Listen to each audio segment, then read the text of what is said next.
Salut Ndri. Salut. Okay, let's go. Salut Ndri. Salut. Salut Ndri. Salut Ndri.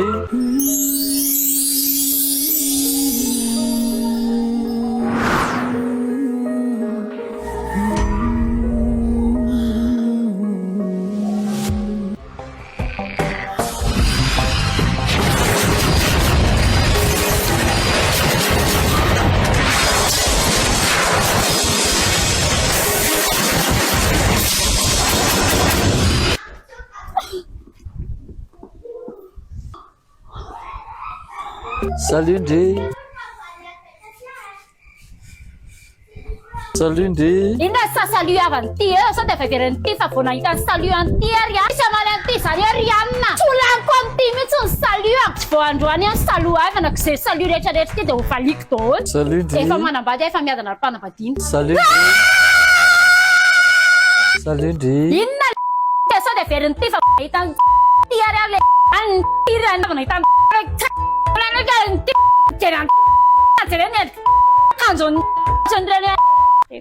Salut Ndri.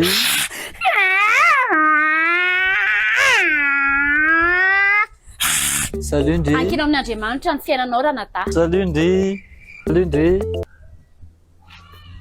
Salut Ndri. Tsy hoe zaho tsy tea maliny salut an'lahy tsy sanatry ny vavina tele za. Ohatra ny tena nahy raha hoe salut dia honisy ka hoe salut dia fantatro ny tonga an'izareo hoe salut ça va. Amaly aho hoe oui ça va. Mety eto ny conversation antsika sy lahy. Totoy an'io tala numéro dia omeko ny numéro dia avy eo efa tonga any an-trano dia miandry fatratra ny message voalohany alefan'ny lahy dia fantatro mihitsy honisy lahy hoe za ihany le mpanditanao teny an-dalana teny iny dia ho valiko ianao hoe mahafinaritra be anay ianao matoa ianao no omeko ny numéro. Avy eo amin'izay tsika sy ianao miresaka ao anatin'ny message mandritra ny eo amin'ny 1 semaine eo après 2 semaines amin'izay za indray ianao dia efa salut satria manomboka ridritra kelikely ny message alefanao après 2 semaines manomboka olany resaka satria vao resakitsika tamin'ny première semaine daholo ny zavatra rehetra tokony resahantsika rehetrarehetra hoe inona couleur préférée aiza nareo mipetraka firy aimy ianao inona ny asa taonao après 3 semaines eo amin'izay manomboka ho tafalatsaka dia za amin'izay manomboka hiarsolenao sa manomboka hiantso dia 4e semaine ho gostenao aleo tonga tsy mamala le salut andry nefa satona désespéré milalelasa Salut Ndri.